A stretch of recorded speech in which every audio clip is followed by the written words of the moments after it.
السلام علیکم ورحمۃ اللہ وبرکاتہ۔ نحمدہ ونصلی ونسلم علی رسولہ الکریم وعلی آلہ واصحابہ اجمعین، اما بعد فاعوذ باللہ من الشیطان الرجیم، بسم اللہ الرحمن الرحیم۔ وَإِذَا حَضَرَ الْقِسْمَةَ أُولُو الْقُرْبَى وَالْيَتَامَى وَالْمَسَاكِينِ فَارْزُقْهُم مِّنْهُ وَقُولُوا لَهُمْ قَوْلًا مَّعْرُوفًا۔ صدق اللہ مولانا العظیم۔ درود شریف پڑھیں، اللہم صلی علی سیدنا مولانا محمد معدن الجود والکرم وآلہ وصحبہ بارک وسلم۔ محترم سامعین، سورہ نساء کی آیت نمبر 8، 9 اور 10 کی تفسیر آج بیان ہوگی۔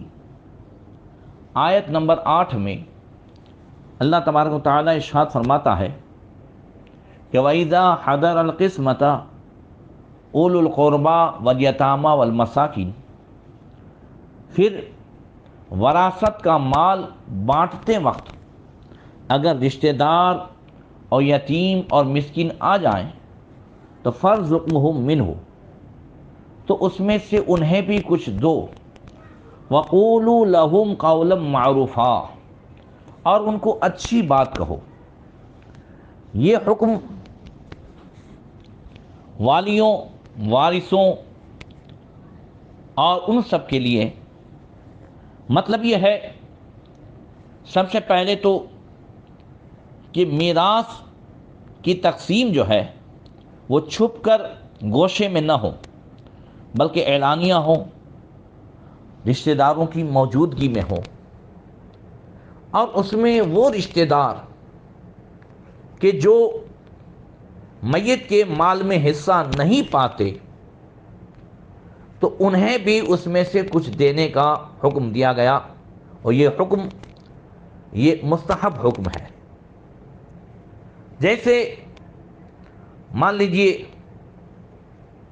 کہ ایک دادا کا انتقال ہوا، اب اس کا بیٹا بھی ہے، پوتے بھی ہیں، تو بیٹے کے ہوتے ہوئے دادا کے مال میں سے پوتا جو ہے وہ نہیں پائے گا۔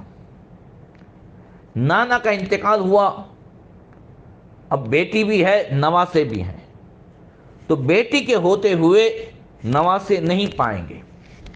تو فرمایا گیا اب جب تم وراثت کا مال تقسیم کرو تو وہ لوگ جو ایک کی موجودگی کی وجہ سے نہیں پا رہے ہیں تو انہیں بھی اس میں سے کچھ دو، اور اسی طریقے سے اگر کچھ خاندان کے دوسرے یتیم و مسکین بھی ہیں، یا خاندان کے نہیں تو کچھ اور بھی ہمارے محلے وغیرہ میں ہیں، تو تقسیم میراث سے پہلے انہیں بھی کچھ خیرات کر دو۔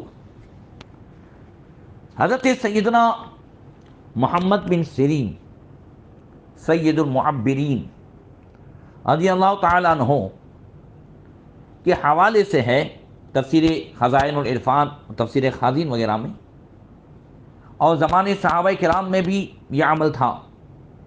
حضرت محمد بن سیرین فرماتے ہیں کہ میرے والد نے تقسیم میراث کے وقت، یعنی وراثت کے مال کو بانٹنے کے وقت، ایک بکری ذبح کرا کر کھانا پکایا اور رشتہ داروں، یتیموں، مسکینوں کو کھلایا، اور یہی آیت پڑھی۔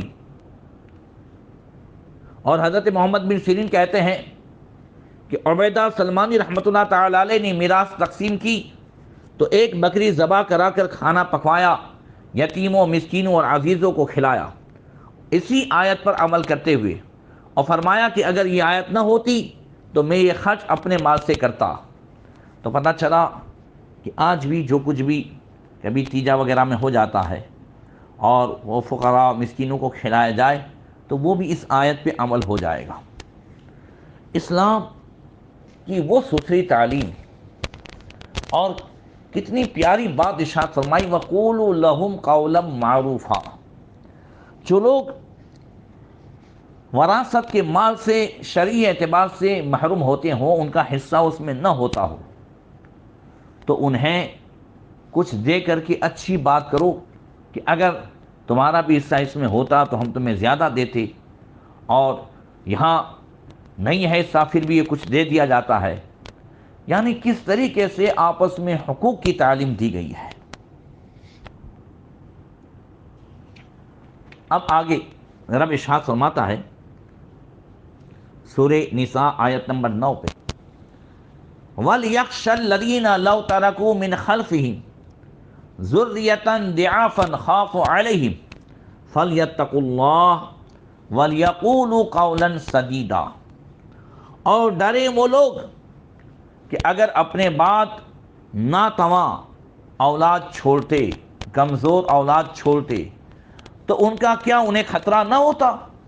تو چاہیے کہ اللہ سے ڈریں اور سیدھی بات کریں. حضرت عبداللہ ابن عباس رضی اللہ تعالی عنہما سے روایت ہے کہ بعض لوگ مرنے والے کی عیادت کے لیے اس کے آخری وقت اس کے پاس جاتے اور اسے مرتا ہوا دیکھ کر اسے غیر ضروری صدقات خیرات کا مشورہ دیتے تھے. کہتے تھے کہ یہ وارثین جو ہیں میراث لے کر تجھے کیا نفع پہنچائیں گے، یہ تو تجھے یاد بھی نہیں کریں گے، تو اپنے ساتھ صدقات خیرات کا توشہ لے جا.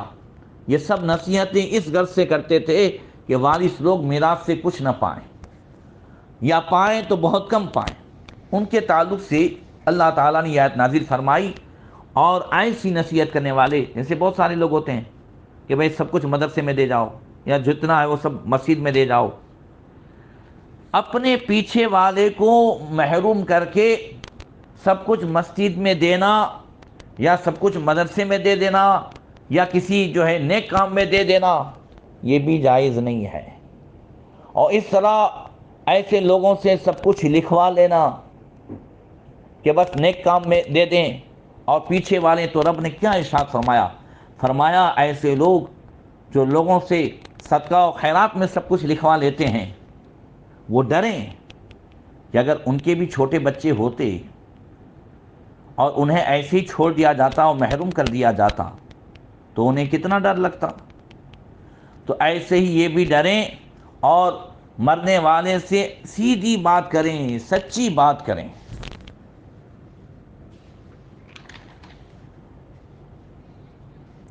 تو یہ میت کے خیر خواہ بن کر اس کی دم آخر جو لوگ مزاج پرسی کے بہانے سے جا کر غیر ضروری خیرات پر ابھارتے ہیں تو ان سے کہا گیا کہ دیکھو جیسا کرنا، جیسی کرنی ویسی بھرنی.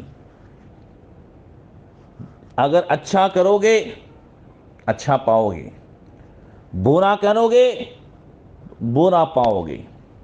اس لیے کبھی اچھا کام بھی حقیقت میں برا ہوتا ہے. دیکھو خیرات کرنا، صدقہ کرنا اچھا ہے، مگر جب اس سے مستحقین کو نقصان پہنچے، وارثین کو نقصان پہنچے تو برا ہے. اس لیے ہمیشہ یہ دیکھنا ہے کہ شریعت کے احکام کیا ہیں. اور یہ بھی پتہ چلا کہ ہمیشہ دوسروں کے ساتھ وہ معاملہ کریں اور ان سے ایسی گفتگو کریں کہ دوسرے اگر تمہارے ساتھ ایسا کرے تو تمہیں ناگوار نہ ہو. کسی شاعر نے کہا ہے کہ کبھی بھول کر کسی سے نہ کرو کلام ایسا کہ جو تم سے کوئی کرتا تو تمہیں ناگوار ہوتا. اور جو دوسرے پر ظلم کرتا ہے تو اس پر بھی ظلم ہوتا ہے. آگے رب ارشاد فرماتا ان الذین یاکلون اموال الیتامی ظلما انما یاکلون فی بطونہم نارا وسیصلون سعیرا. اور جو یتیموں کا مال ناحق کھاتے ہیں وہ تو اپنے پیٹ میں نیری آگ بھرتے ہیں اور کوئی دم جاتا ہے کہ بھڑکتے دہرے میں جلیں گے، بھڑکتی آگ میں جلیں گے. اس آیت کے شان نزول کے تعلق سے مفسرین فرماتے ہیں کہ قبیلے غطفان میں ایک شخص تھا مرثد ابن زید. وہ اپنے بھائی مرحوم کے مال اور اس کے یتیم بیٹے کا اس کی موت کے بعد متولی ہوا تو اس نے اس یتیم کا سارا مال کھا پی لیا اور یتیم کو بے یار و مددگار چھوڑ دیا. اس کے متعلق یہ آیت نازل ہوئی۔ مفسرین یہاں پر یہ بھی فرماتے ہیں کہ جو دوسرے کے یتیموں پر ظلم کرتا ہے تو دوسرے اس کے یتیموں پر ظلم کریں گے۔ اگر اپنے بچوں کی خیر چاہتے ہو تو دوسروں کے بچوں کی خیر چاہو۔ اور یہ بھی کہ یتیم کے مال سے خیرات، صدقہ، ہدیہ، نذرانہ لینا، ان کے مال پر ختم پڑھوا کر فقراء کو کھلانا، یہ بھی منع ہے کہ یہ سب ناحق کھانا ہے۔ اس وجہ سے اگر مان لیجئے کہ کسی کے بھائی کا انتقال ہوا، اس کے بچے چھوٹے ہیں، تو اس کے مال سے تیجا 40واں سم نہ کیا جائے، بچے کے حصے میں جو مال آتا ہے اس کے مال سے، بلکہ بھائی اپنے حصے میں جو آتا ہو، یا بھائی کا خود کا جو ہے سب سے پہلے وہ نکلتا ہو، یا اس کی بیوی کے حصے میں جو آتا ہو، یا جو بالغ ہیں ان کے حصے میں جو آتا ہو، اس میں سے تیجا 40واں وغیرہ کیا جائے۔ اللہ تبارک و تعالی ہم سب کو عمل کی توفیق عطا فرمائے۔ دین اسلام نے ایسی تعلیمات عطا فرمائی ہے، یہ صرف دین اسلام کا اعزاز ہے کہ اس نے جہاں دوسرے سارے معاملات میں افراط و تفریط کو ختم کیا، یعنی اونچ نیچ کو ختم کیا، جو ظلم ہوتا تھا یا جو ایک دوسرے کے حق کو مارا جاتا تھا، ان ساری باتوں کو جہاں ختم کیا، وہیں تقسیم میراث کے معاملے میں بہترین طریقہ عطا فرمایا۔ محروموں کو حق دیا اور ظالموں کو ان کی حدود میں رکھا، اور ہر ایک کو اس کے مناسب حصہ عطا فرما دیا۔ جیسے عورتوں کے حصے الگ، یتیم بچوں کے حصے الگ، یہ سارے خصوصی احکامات دیے۔ عورتوں اور بچوں کو وراثت سے حصہ نہ دینے کی رسم کو باطل کرتے ہوئے قرآن مجید نے مرد اور عورت میں سے ہر ایک کو اس کے والدین اور دیگر رشتہ داروں کے مال وراثت میں حصہ قرار دیا ہے، اور خاص طور پر یتیم بچوں کے مال کی حفاظت کرنے اور ضرورت کے وقت انہیں ان کا مال دے دینے اور ان کے مال میں ہر قسم کی خیانت سے بچنے کا صرف حکم نہیں، تاکیدی حکم عطا فرمایا، اور ان کا مال کھانے کو اپنے پیٹ میں آگ بھرنا قرار دیتے ہوئے جہنم میں جانے کا سبب قرار دیا ہے۔ جبکہ یتیم کے سرپرستوں کو تنبیہ و نصیحت کرتے ہوئے ارشاد فرمایا کہ ایسے لوگوں کو یہ سوچنا چاہیے کہ اگر یہ انتقال کر جاتے اور اپنے پیچھے کمزور اولاد چھوڑ جاتے تو ان کا کیا ہوتا۔ تو جس طرح اپنی اولاد کے بارے میں فکر مند ہوتے ہیں، اسی طرح دوسروں کے یتیم اولاد کے بارے میں بھی فکر مند ہوں، اور ان کے بارے میں اللہ عز و جل سے خوف کرتے ہوئے دین کے احکام پر عمل کریں۔ انشاءاللہ تعالی آئندہ وراثت کی تقسیم پر تفصیلی آیت جو ہے بیان کی جائے گی۔ اللہ تبارک و تعالی ہمیں عمل کی توفیق عطا فرمائے۔ السلام علیکم ورحمۃ اللہ وبرکاتہ۔